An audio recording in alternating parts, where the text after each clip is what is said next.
오늘은 고린도전서 강의 14번째 시간입니다. 사례를 통해 살펴본 우상의 제물을 먹는 것과 귀신과 교제하는 것의 상관관계라는 제목으로 함께 말씀의 은혜를 나누기를 원합니다. 고린도전서가 이제 중반을 넘어서 이제 뒤로 넘어가고 있습니다. 고린도전서는 교회에서 일어나는 모든 일들의 대부분의 사건들을 우리에게 소개해주고 있고 그 해법들을 우리에게 알려주고 있습니다. 우리는 지난 그 8장부터 우상의 제물을 먹는 문제에 관하여 이렇게 다루고 있는데요. 고린도전서는 크게 이렇게 두 가지 부분으로 나눈다 이렇게 한다면 바울이 직접 그들에게 권면하고 책망하는 말씀이 있고, 그 다음에 고린도 교회 성도들이 바울에게 질문한 것을 답변하는 것도 있다라는 거죠. 그래서 1장부터 6장까지는 바울이 그들을 책망하고 1장부터 4장은 분열, 책망하는 거죠. 5장은 근친상간, 책망하는 거, 6장의 송사, 책망하는 거예요.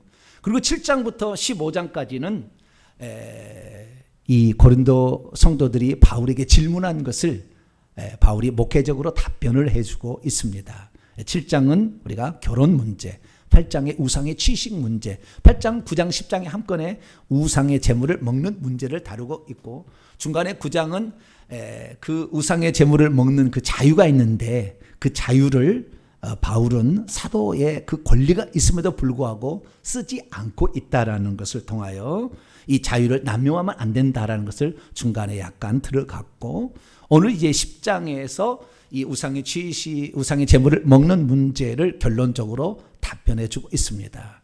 그리고 이제 11장에 넘어가게 되면은 머리에다 이렇게 쓰고 기도하는 문제, 면사포 쓰는 문제, 그 다음에 성만찬 문제, 12, 13, 14는 은사의 문제, 15장은 부활의 문제, 이렇게 해서 그 답변을 제공하고 16장은 마지막 끝맺는 말로 이렇게 헌금 문제와 더불어서 얘기를 하고 있죠. 그래서 오늘 이 시간에는 이 자유의 남용에 관한 그런 문제인데, 그 중에 자유의 남용 중에서도 바울은 우상의 제물을 먹는 이 문제를 질문해 왔기 때문에 큰 주제는 우리가 자유를 남용해서는 안 된다라는 거기에 맞물려서 우상의 제물을 먹을 수도 있고 안 먹을 수도 있으나 먹지 않는 게 좋겠다라는 것으로 지금 얘기하고 있는 부분에 들어와 있습니다. 8장에서는 우상의 제물을 먹어도 괜찮은 것처럼 이렇게 얘기를 하고 있지만 10장에 가서는 좀 더 중간에 한번 나는 이렇게 모범을, 사도로서 모범을 보였다라고 하면서 10장에 들어가서는 너희가 우상의 제물을 먹는다면 귀신과 교제하는 거다, 우상 숭배다, 정확히 딱 찍어서 얘기를 합니다. 그래서 사도 바울은 어떤 얘기를 하게 될 때 너무 강포하게 막 이렇게 하지 아니하고 그 사람의 어떤 믿음의 상태나 들을 수 있는 상태를 좀 만들어서, 오늘도 이 중요한 문제는 꼭 뭐라고 하냐면은 내 사랑하는 자들아 이렇게 얘기를 해요. 뭐라고요? 내 사랑하는 자들아. 14절 보면은 내 사랑하는 자들아. 그러니까 이 어떤 이제 너희들 우상의 제물을 먹으면 너희들은 귀신에게 속한 자다, 이 말을 하려고 하는 거예요. 근데 그게 너무 충격을 받을 것 같으니까 내 사랑하는 자들아 그렇게 함으로써 그들의 마음을 우리를 위해서 정말 하는 거구나, 우리를 암하게 책망하게 하는 게 아니구나 라는 것을 인식을 시키도록 얼마나 지혜롭게 그 말을 쓰는지 몰라요. 그래서 그 사람의 수준에 맞춰서 이렇게 차근차근 그것을 얘기를 해주죠. 그리고 마지막에 가서 그렇게 하나님의 영광을 위하여 하라, 모든 것을 그렇게 끝맺는 것이 바로 오늘 고린도전서 10장에 나와 있는 말씀입니다. 그래서 우리가 그동안에 자유의 남용의 문제를 사도가 지난주에 그랬지 않습니까? 난 사도기 때문에 다른 사람은 아니어도 너희에게는 사도다. 사도는 권리가 있다. 복음 전파, 복음 전파자, 복음 사역자들은 복음으로 말미암아 살리라. 이라는 소에 입에 망을 씌우지 말라고 했는데 그것이 소만을 위한 것이냐? 라고 얘기하면서 복음을 전파하는 자는, 영적인 것을 주는 자는 육적인 것을 거두는 것이 죄가 아니다, 분명하게 얘기하고 있어요. 그래서 이 사도로서의 그 가지는 권리가 있었다는 거예요. 근데 제가 지난 시간에 그런 얘기 했지 않습니까? 만약 다시 쓴다면 이렇게 안 했을 것 같다라는 거예요. 왜? 이렇게 써놓으니까 또 고린도 그 성도들이 어떻게 생각해요? 안 해도 되는 것처럼 착각을 하는 거예요. 안 해도 되는 것처럼. 네. 그래서 이 사람이라는 것이 뭔가를 이렇게 가르쳐 주면은 그것을 이렇게 사도 바울이 왜 이렇게 얘기를 했을까 깊이 생각해 보고 자기가 나는 이렇게 적용해야 되겠다 알아야 되는데, 제가 그런 얘기를 했지 않습니까? 군대 갔더니 부사서가 들어왔는데 내가 너무 그냥 막 저녁마다 두들겨 맞아가지고 편하게 해줬어요. 나중에 어떻게 해요? 올라탄다니까요. 말 안 들어요. 말해도 웃어버려요. 웃어버려. 말 안 들어. 왜 그래요? 그를 배려해 주었지만 그가 배려한 주 자체를 몰라. 그래서 하나님께서는 율법 말씀을 먼저 준 거예요. 복음을 주어서 너희는 용서받았다. 그러면은 그냥 방종하고 살 거니까 율법을 줘서 율법에 이렇게 됐다. 너 죄 지으면 너는 완전 지옥이야. 너희들은 저주야. 3, 4대까지 너희들은 저주를 받을 거다. 막 이렇게 하나님께서 엄포를 넣은 거죠. 저는 제가 어렸을 때부터 신앙생활을 했다고 한다면 처음부터 복음을 많이 들었을 텐데, 또는 율법도 공부를 했을 텐데, 나중에 이제 이렇게 들어다 보니까 제 어렸을 때만 해도 신앙생활만 해도 약간 율법주의가 가미된 복음이었다고요. 율법주의가 가미된, 그게 잘 모르는 거죠. 네. 주일 성서 안 하면 큰일 나 이거죠. 뭐 그렇게 얘기한 거죠. 그때는. 네. 주일날 어디에 놀러를 가? 어디에 뭐 물건을 사? 어디에 무슨 물을 사 먹어? 이것들 말이야 막 이렇다는 거죠. 예, 세례 받으려면 사도신경, 주기도문, 그다음에 소요리 문답 다 암송해가지고 이 답을 해야 됐다 그 말이에요. 지금은 그렇게 하는 데는 없겠지만 좌우지간 다 그렇게 어떤 율법주의적인 그런 게 있었어요.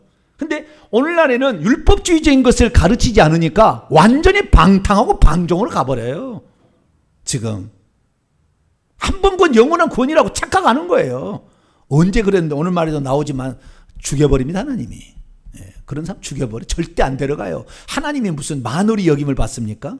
중심을 보시는 하나님께서 너는 천국에 들어올 만하다 안 되나 그걸 판단을 못 해가지고 너 예수 믿어. 어머 예수 믿었어? 아이고 그래 그 들어. 절대 그럴 일 없어요. 지옥에 가시면 알 거예요. 절대 그럴 일 없다는 거. 지옥에 가시면 알아요. 그리고 우리는 복음의 이 놀라운 은총 안에 들어왔어도 철저히 율법이 나를 심판한다는 각오로 이렇게 생활해야 되는 것이고, 회개를 통해서 천국 간다. 할렐루야. 율법을 지켜서 가는 거고 우리는 회개를 통해서 천국을 간다라는 것을 분명히 알고 갈 수 있게 되기를 축원합니다. 그래서 사도 바울은 오늘도 구원의 문제도 얘기를 해요.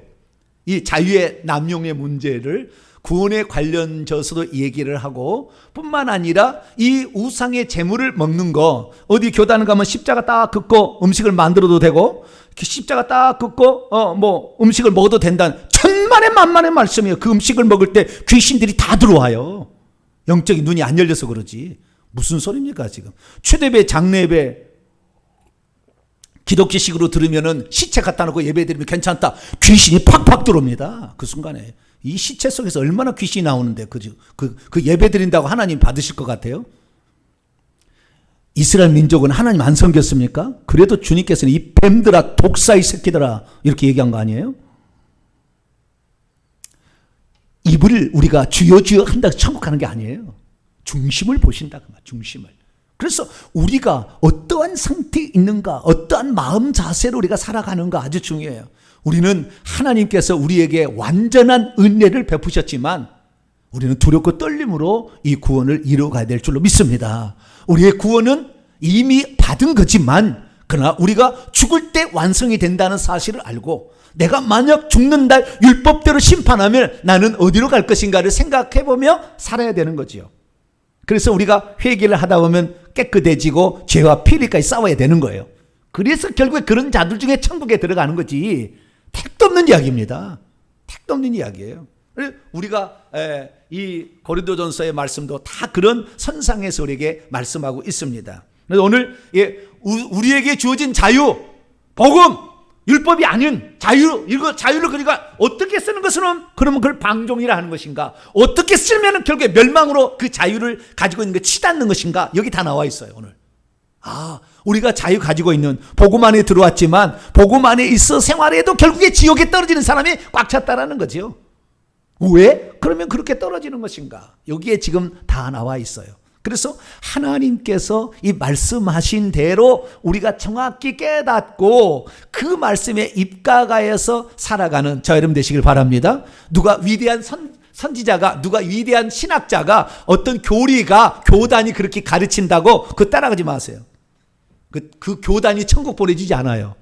우리는 성경 말씀, 성령의 감동으로 쓴 성경 말씀이 천국 보낸 줄 믿으시고 66권의 성경에 한 말씀도 빼지 마시고 어느 부분만 그냥 뽁 빼다가 거기만 쓰면 그게 이단이에요. 로마서 갈라디아만 쫙 뽑아다가 이신칭의가 구원이란 말은 단 한 번도 없어요. 이신칭의로 의롭다함을 받을 뿐이지 의롭다함을 받았다고 천국 들어가는 게 아니라고요. 네. 그런데도 이신칭의가 구원인 것처럼, 이신칭의를 믿으면 그냥 천국을 가는 것처럼, 그건 화대 확장 해석이고, 그런 것은 로마서 갈라디아만 나오는 다른 성경책을 보시라고. 그게 아닌데 부활하신 예수님을 보시라고. 절대 그렇게 얘기하지 않아요.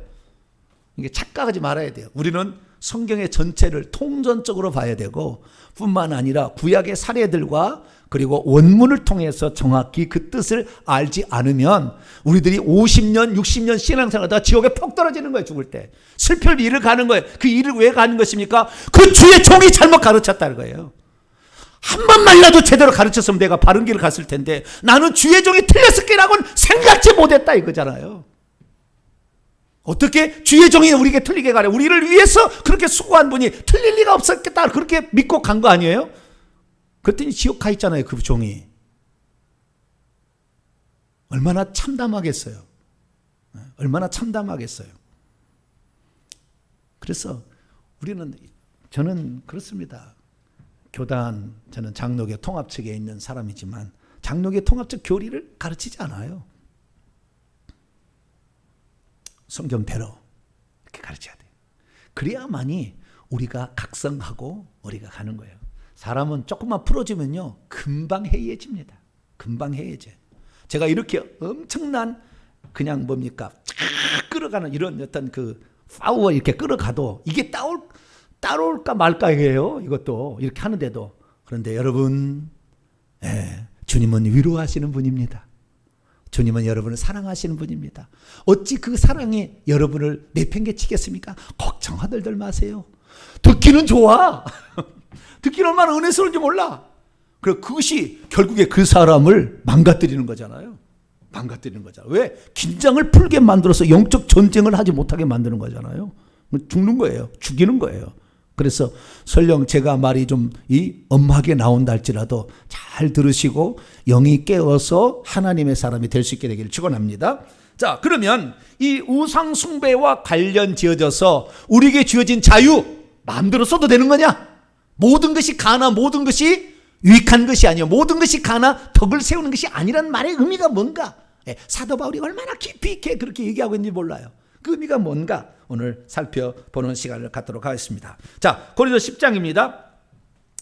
10장은 크게 이제 구분을 지으면 세 부분으로 좀 나눌 수가 있어요. 1절부터 13절까지 그 말씀, 1절부터 13절까지 말씀은 우상의 재물 취식 문제에 관련 지어져서 이 이스라엘 백성들이 그 하나님께서 주신 그 자유를 잘못 사용해서 그게 광야에 엎드려 죽었다는 거예요.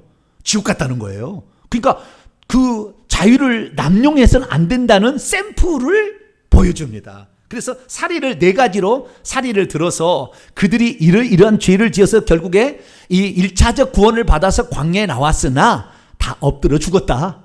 멸망받았다. 그것을 얘기를 합니다. 그래서 이 고린도 교회의 유대인들이라면 충분히 알아들을 수 있고 알 수 있는 구약의 사례들, 대표적인 사례를 들어서 얘기를 하는 것이 1절부터 13절까지 말씀이고요. 14절부터 22절까지 그 말씀은 우상의 제물의 식사를 하는 것이 곧 귀신과 교제하는 것이다.